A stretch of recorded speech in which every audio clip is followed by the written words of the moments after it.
She was invisible to everyone, just another waitress scraping by. But when a billionaire left a $0 tip, he didn't leave her empty-handed. He left a note that would change everything. I'm Whitebeard's Stories, and now let the story begin. The receipt lay on the table like a quiet accusation. $0. Not even a single coin, just a blank space where hope usually lived. For Elena Vance, standing in the middle of a busy diner with the persistent hum of clinking plates and the scent of burnt coffee thick in the air, that empty tip line felt heavier than the entire 10-hour shift she had just endured. She took a slow, jagged breath, steadying herself against the edge of the booth. This wasn't just about the money.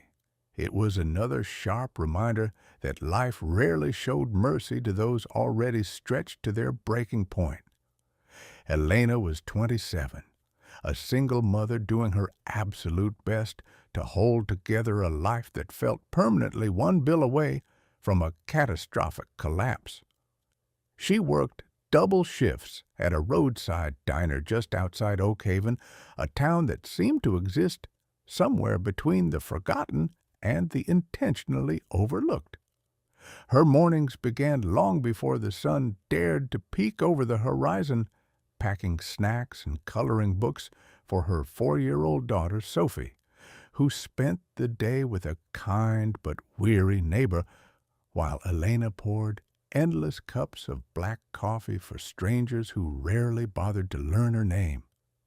She wore exhaustion like a second uniform, stitched invisibly into the fabric of her apron, a weight she carried with a practiced, silent stoicism.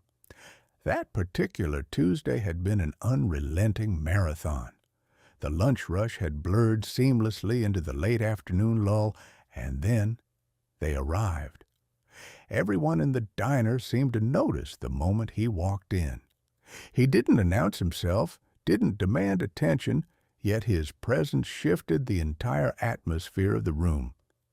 He wore a perfectly tailored navy coat, carried himself with a quiet, grounded authority, and spoke politely but with an economy of words that hinted at a life lived in high-stakes environments. His name, printed on the credit card slip later, was Arthur Sterling, a name Elena didn't recognize, though many in the wider world certainly did. He was a billionaire, a titan of industry, though Elena wouldn't learn the truth of his identity until much later. Elena treated him with the same professional courtesy she extended to every patron. She refilled his coffee before he even thought to ask, brought his meal exactly as ordered, and checked on him once more than the usual protocol required, driven by a nagging intuition that his distant, pensive gaze meant he might need something beyond a mere refill. He nodded, thanked her softly with a curt smile, and ate in absolute silence. When he finished, he placed his utensils neatly together, slid out of the booth with fluid grace, and left the diner without another word. When Elena returned to clear the table, she saw the receipt. Total paid, no tip. Her chest tightened, not with the heat of anger, but with that all-too-familiar cold sinking feeling. Her mind immediately drifted to the grocery list taped to her refrigerator at home, the escalating cost of school supplies, and the rent payment due in a mere 10 days. She swallowed hard, forcing the frustration down. She began to wipe the table with rhythmic, mechanical motions, stacking the plate when something unexpected stopped her. The plate didn't slide smoothly. It caught on something tucked beneath it. Elena lifted the ceramic again, slower this time, and saw a folded piece of heavy cream-colored paper tucked under the edge. Her name, Elena, was written on it in careful, deliberate handwriting, just her first name. No flourish, no flowery explanation. Her heart began to race, not with the pulse of fear, but with a surge of curiosity that felt almost heavy, almost sacred. She waited until the evening rush finally quieted to a dull roar before opening it, her hands trembling just enough for her to notice. Inside was a note, simple and unadorned.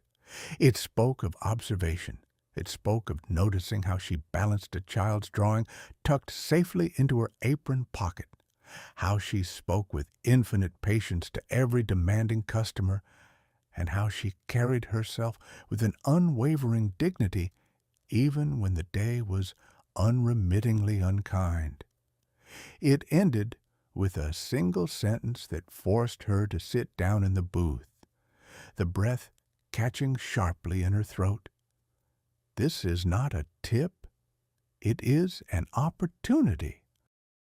Tucked behind the note was a business card and a folded check. The number on that check made her vision blur, not because it was an astronomical sum, but because it was precisely, miraculously what she needed. It was enough to cover the rent, secure childcare, and leave a margin for the future. It was enough to breathe again. But more than the money, the card offered a path. There were no strings attached, no grandiose promises. Just a door cracked open.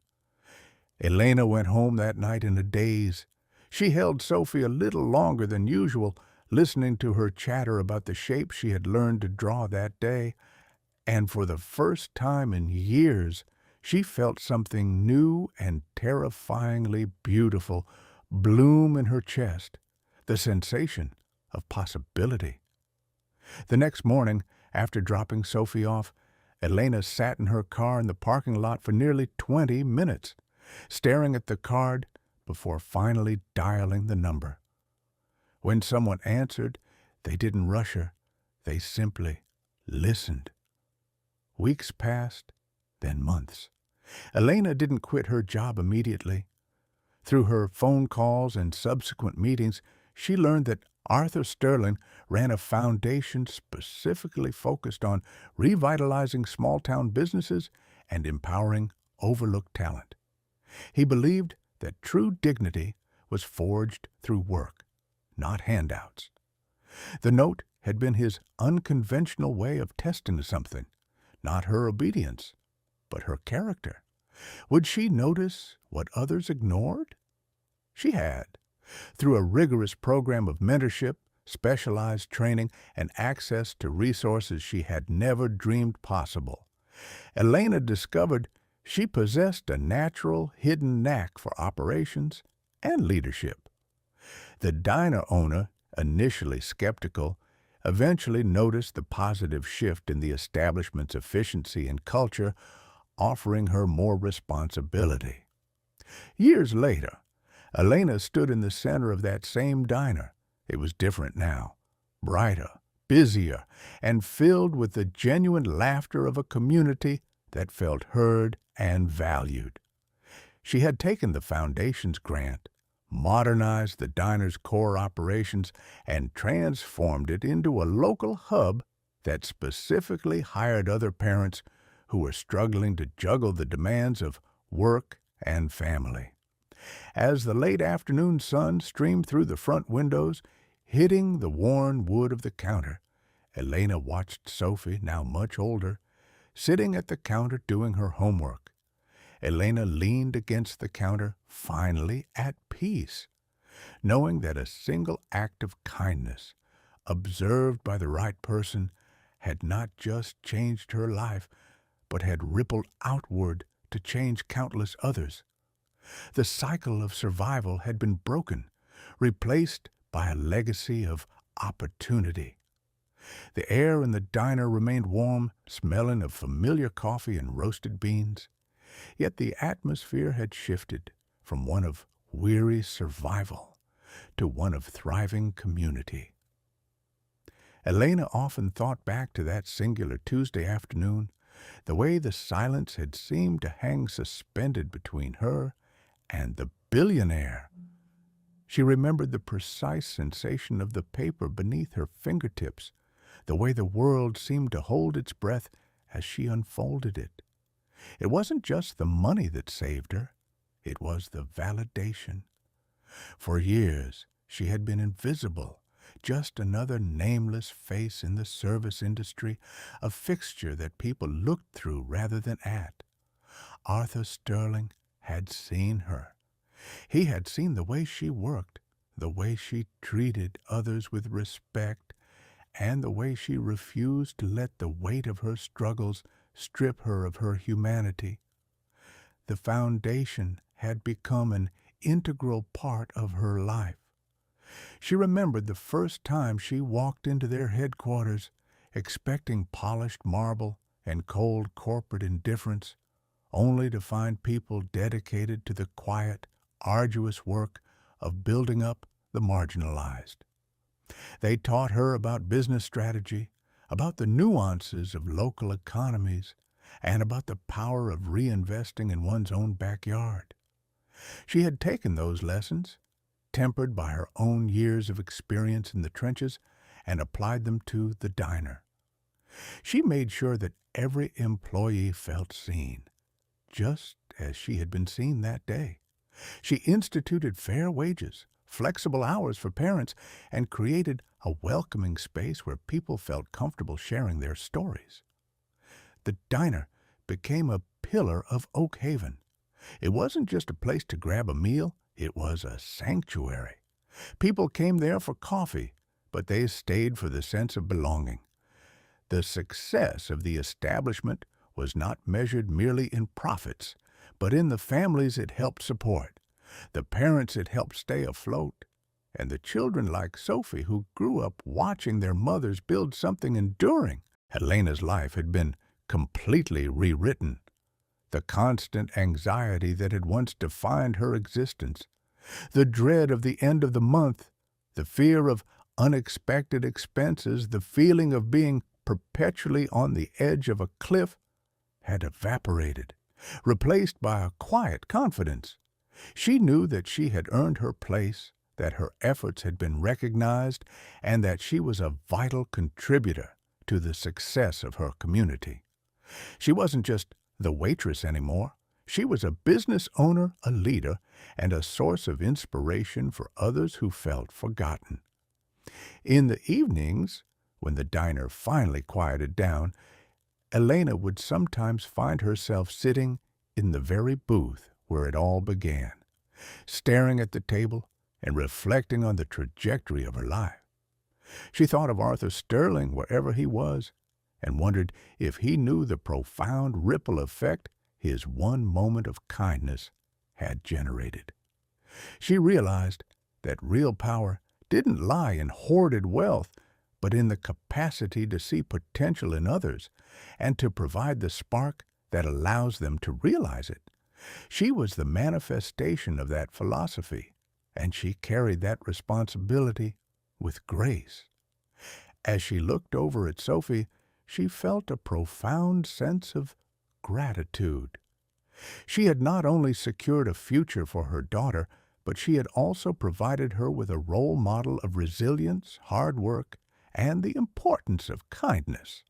The legacy of that day was not just a successful business, but a life lived with purpose, an ongoing story of growth and contribution that continued to unfold with every cup of coffee poured and every person welcomed through the doors. The diner, once a place of desperation, had become a testament to the belief that even the smallest, most overlooked lives have immense value, and that when we are truly seen, we are capable of extraordinary things. Every story leaves a mark, but some marks never fade. If you enjoyed tonight's story, subscribe, leave a like, and return for the next tale hidden in the shadows. Until next time, keep the lantern lit